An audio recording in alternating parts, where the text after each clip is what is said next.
Ladies and gentlemen of the Michigan Ultimate Survivor League, welcome to the Week 7 edition of the MUSL podcast, formerly known as the Commissioner's Corner, of course. Rocking the white shirt today. Yeah, I just woke up pretty much. But, you know, we got a lot going on today. Got some big things happening in the near future. So we're going to get this one out of the way early this morning. Second straight week, no special guests. I like to keep it that way when it's early in the morning because, you know, most people are doing things. But I have Tuesdays off by design so we can do these podcasts, all right? So as week 7, a new era was ushered in terms of who did the randomizer, and ultimately it was the same exact result. People were busy, so the randomizers weren't done until way later than they should have been, so it was kind of a backfire. But we're going to give commissioner privileges to one more person to make sure that does not happen again. First attempt was not a resounding success, but at least there was no drama with lineups being submitted wrong. That was one of the things that was addressed last week, and the person who was involved in that definitely confirmed beforehand that their lineup was correct. Coming over a little sore throat, and I'm a little tired, so I'm going to be drinking out of my X-Men mug today. Oh, yes. Got quite the collection of nerdy mugs. Anyway, so, yeah, I mean, it was new randomizer, same kind of frustrating experience where the randomizer was not done until like 7 or 8 o'clock. Hilariously enough, my store was so slow this Sunday, I could have done the randomizer. And, you know, I just didn't. I'm actually looking at this my screen here. It looks like I have some weird, like, almost Joker mask here. I don't know if that's light or shadow or if I'm just getting old. One of the two. Anyway, so we're going to do some crazy breakdowns today. Not quite to the level we will in the next couple of weeks because we are more than halfway through the season now. Well, we're, 7/11 through the way. And so we're going to start breaking down potential playoff scenarios. Not nearly to the depth that, I mean, you guys will see some crazy in-depth stuff here in the next couple weeks, but let's kind of skim the surface here this week. But first, we're going to start with everyone's favorite, the top 25. We're going to go quickly because we have a lot more stuff to break down afterwards with those potential things. So number 25, Getting Schneider. Number 24, well, it's the Big Z show. Did not put a lineup in, was randomized, and paid the price. Now, both losses this man has had, Clifford Zink, that is, both losses have been results of the randomizer. So just goes to show you, folks, put your lineup in, text it way before Sunday. If you can't figure out the site like this, Specialton can't. But still, yeah, he's lost both of those. Number 23, Brady's Balls. Number 22 is Potterville Pussycats, everyone's favorite GM. Number 21 is FarmersOnly.com, cracking the top 25. Number 20, the Double Blumpkins. Number 19, New Orleans Rock Trucks. Number 18, Nasty Nutria. Number 17, the Wolfpack, slowly creeping up. He was number 21 last week.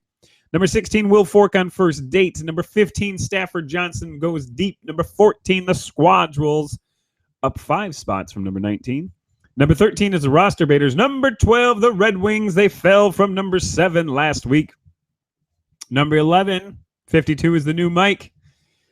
And apparently number 11 is the new 52 is the new Mike. Whammy! They were number 5 last week. And then we get to the top 10 finally. After weeks of bitching, Wilma Flintstone herself, Ashley Cromwell, comes up to the top 10. She's number 14 last week. Now she's number 10. Brady O'Bush is 5-2, the only 5-2 team to hit the top 10, mind you.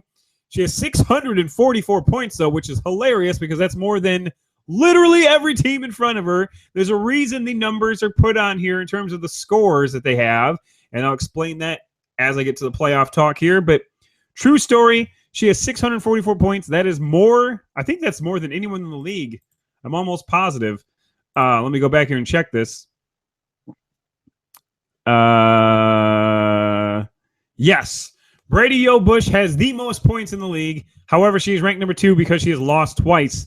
Ranked number 10 because she's lost twice, which goes to, there's a reason this ranking system is the way it is. And I'll break that down here in a second. Number 9, Team Bob Ames 2.0, the sequel.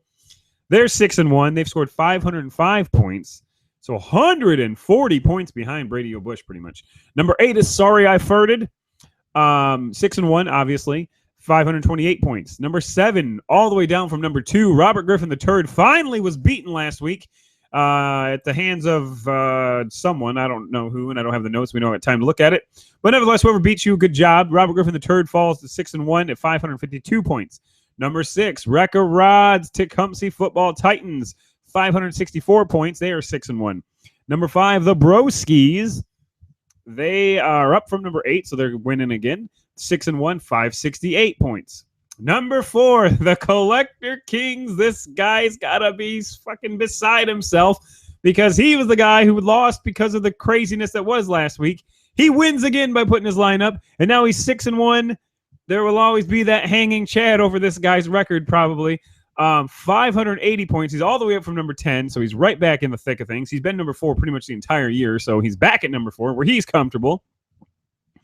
Number 3, formerly number 1, the Black Hole. Of course, he was number 6 last week. He's winning again. He's 6-1, 626 points. Now, there are only 2 undefeated teams left in the country, okay? One of which was a team that was abandoned by the original owner in the first week, has since been given to a mystery person, name withheld. Official name is Joker Jokenstein. They are doing a fantastic job. Tell me something good. It's 7-0, and they weren't even original owner for this team. Unbelievable. Congrats, Jokenstein. He's got 528 points, which is not very good in comparison to some of the teams below them, but they're 7-0, which is absolutely critical. Now, I'm not getting to the playoff breakdown yet, but I have a good schedule, and it is brutal. They have 4 games left. Week 8, 9, 10, 11. Yep. 4 games left. This week they play Yeti Express, who is, unranked, not overly impressive. But the next 3 weeks after that are all against ranked teams. So holy crap, that team definitely decides his or her own destiny. Number 1 again. I believe it's the 4th straight week. I don't know what's going on with my feed here. I apologize if it's breaking up. I need a new computer. I really do. But my microwave took a shit. Thank you to Square Deal for supplying us with a box of Act 2 popcorn that went out of date sometime during the Eisenhower administration that exploded my microwave. That's right. I was at the Monahan Halloween party, and we had a babysitter who decided, well, let's try popping some of this popcorn and burn a bag, and then burn another bag, and then burn another bag. Like, what the hell's going on? And I'm telling you, I thought my wife threw this popcorn away. It exploded. The microwave. How the hell am I even on this discussion? I don't know. But I forgot how I got here. Whatever. It's early. Number 1 cheat sheet for like the 8th straight week in a row.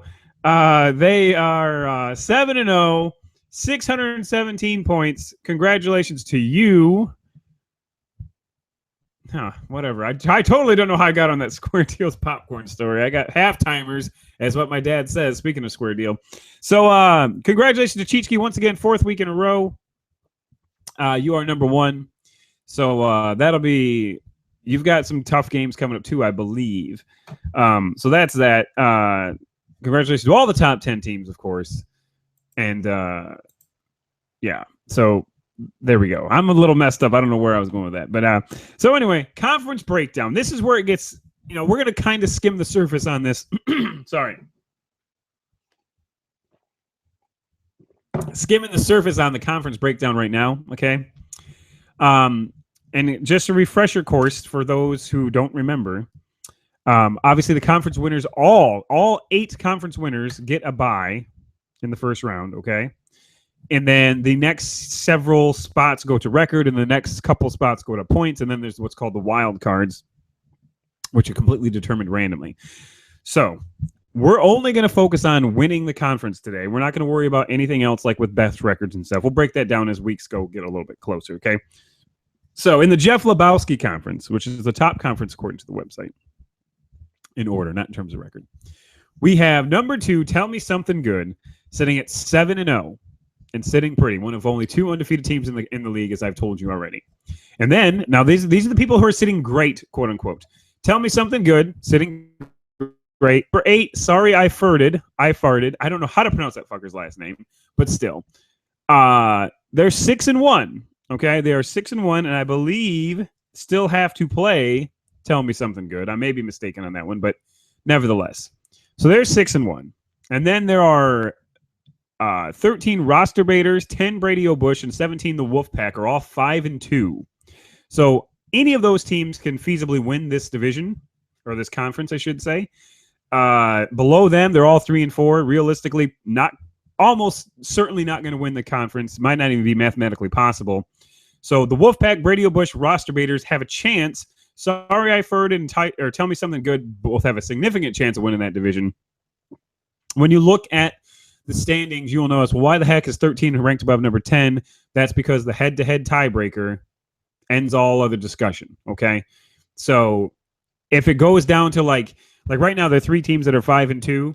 So if Roster Raiders beat Radio Bush beat the Wolfpack, and the Wolfpack beat Roster Raiders, they all beat each other, then it goes to how many points are scored. So in case you're wondering, obviously Roster Raiders has defeated Radio Bush and the Wolfpack, or one or the other, and not played the other. It'll all sort out. Trust me. Don't worry. The site's not broken in that regard anyway.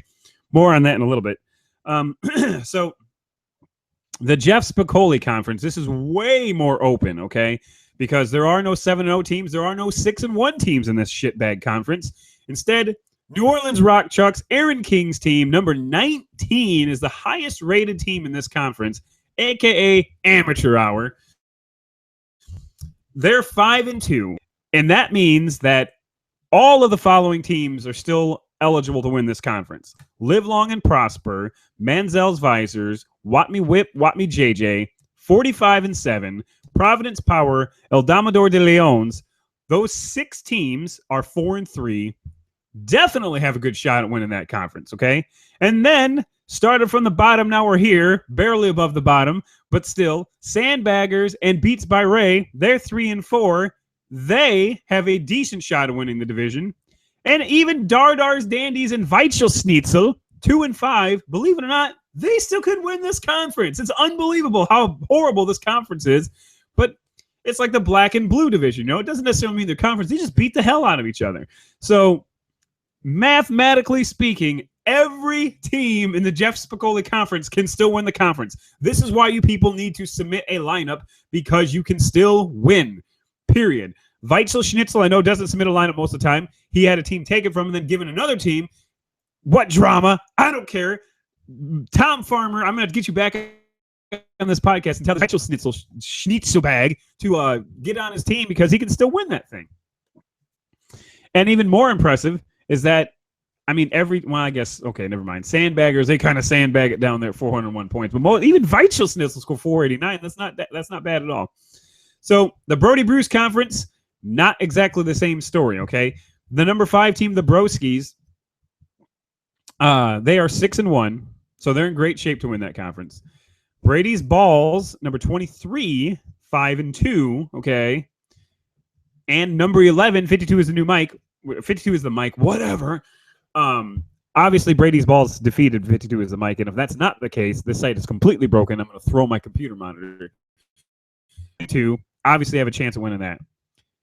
Getting down to the less likely scenarios, we have Ypsilanti Pipsqueaks, Jerry's Kids, Sioux Girls 1 Cup are all 4-3. And then the extremely unlikely scenarios, Free Me Brady one more time, Straight Cash Homie, 3-4. Show Me Your TDs, whatever, he's 2-5, not happening. So not quite as open as the Jeff Spicoli Conference, but still pretty decent. And then we get down to the Clark Griswold Conference, where we have number 3, the Black Hole, Rob Bradley. Great co-host, by the way. Can't wait to have you on. Eventually, we will get back to the live podcast with guests, but as this way. The Black Hole is 6-1. Great shape. Number 22, Potterville Pussycats, and number 12, Red Wings are both 5-2. So they're in really good shape. And then we have DeWyans, Riverside Raging Rain Corridor, and is that your final answer? All 4-3.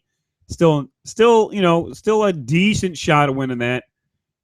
You know, I'm going to rule out the 3 and 4 teams in that conference just because it's probably not going to happen. But technically, Swinson, Swanson, Stinson, Tallahassee Thundercats, and Vic in a Box all still alive. Vic in a Box, 3 and 4. What has happened to you? What is going on over there?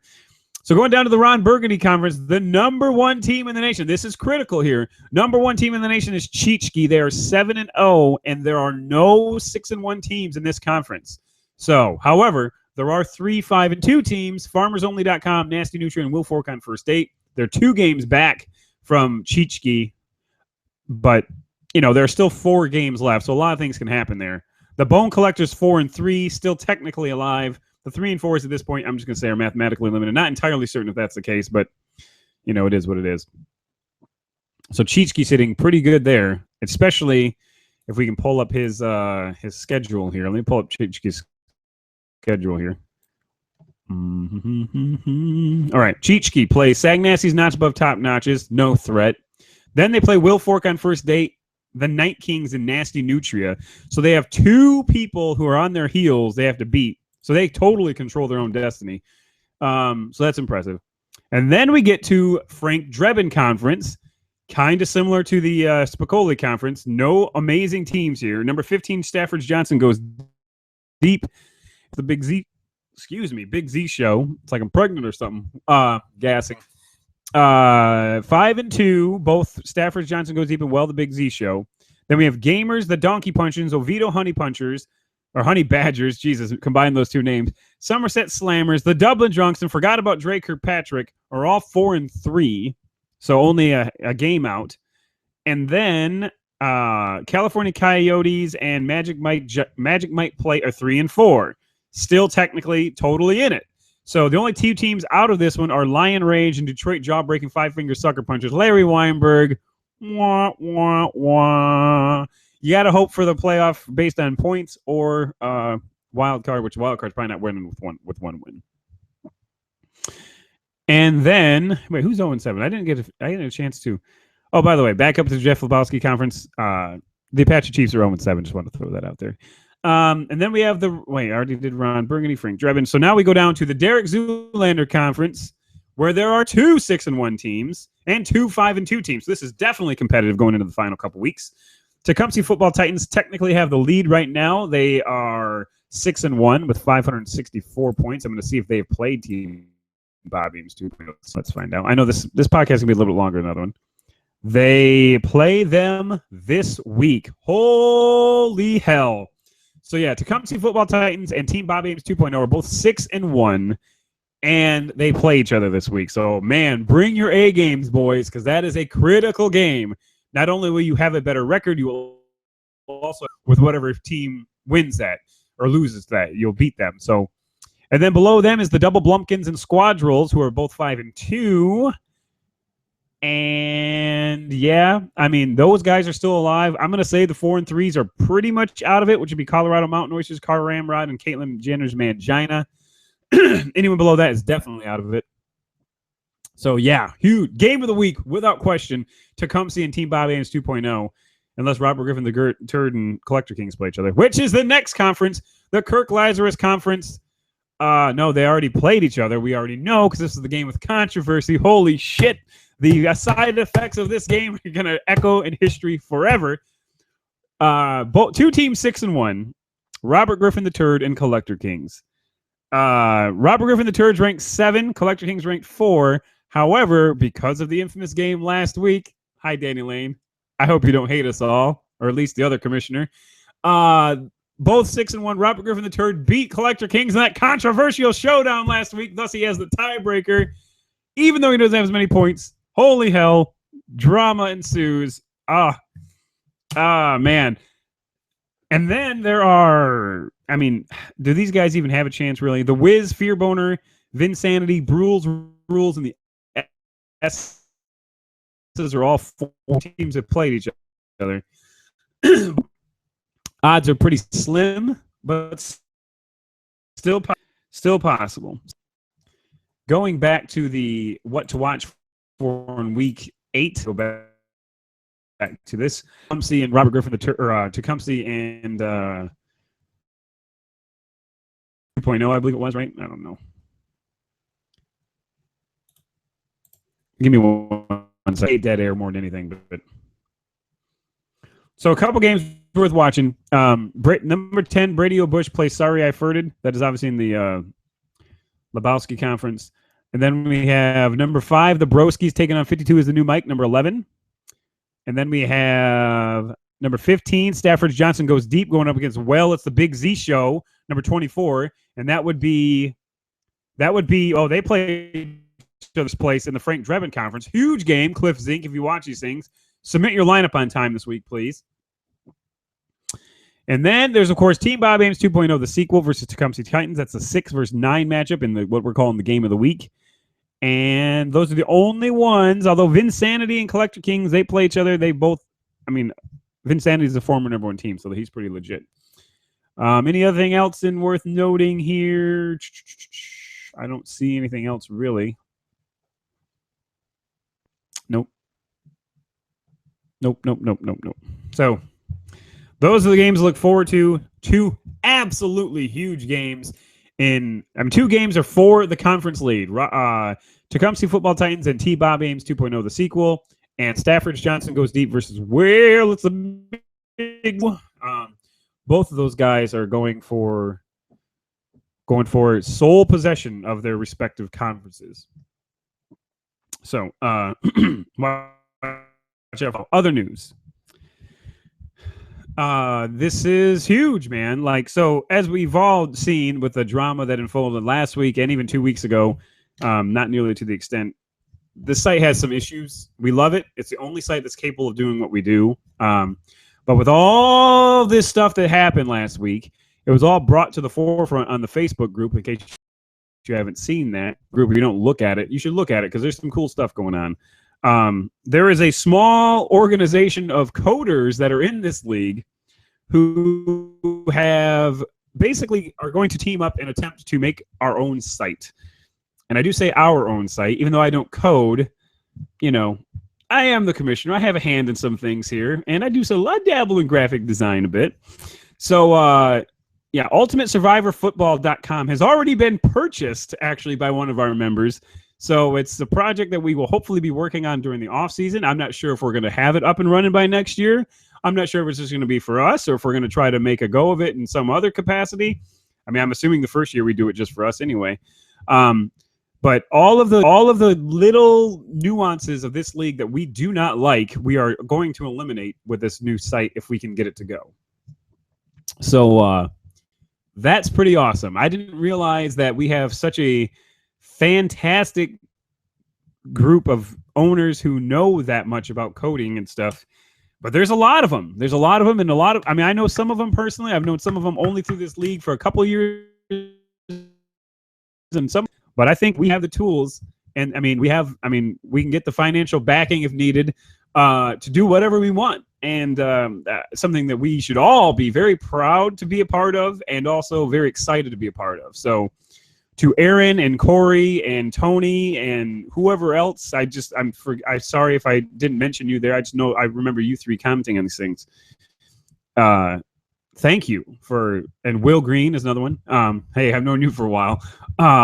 Thank you for even bringing this up, and much less actually bringing it to the forefront, purchasing domains and really making a go of it. Because I think that if we put all our minds together, both creatively and skill wise, I think I've built something from the ground up before from a customer's perspective, and it seemed to be a big success. So if we can do it again, that'd be pretty sweet. All right, man. So thank you again to all you who watch. Thank you to the people who involved in that. Stafford Johnson Goes Deep. Well, it's the Big Z Show. 15 versus 24 for the first place in Frank Drebin. And also Tecumseh versus Team Bob Ames 2.0. First place for Derek Zoolander Conference. Mammoth games. Let's not disappoint the fans. Let's not disappoint ourselves. Let's not disappoint me or the other people doing the randomizer. Let's get the lineups in. That's it. I'm out. See ya.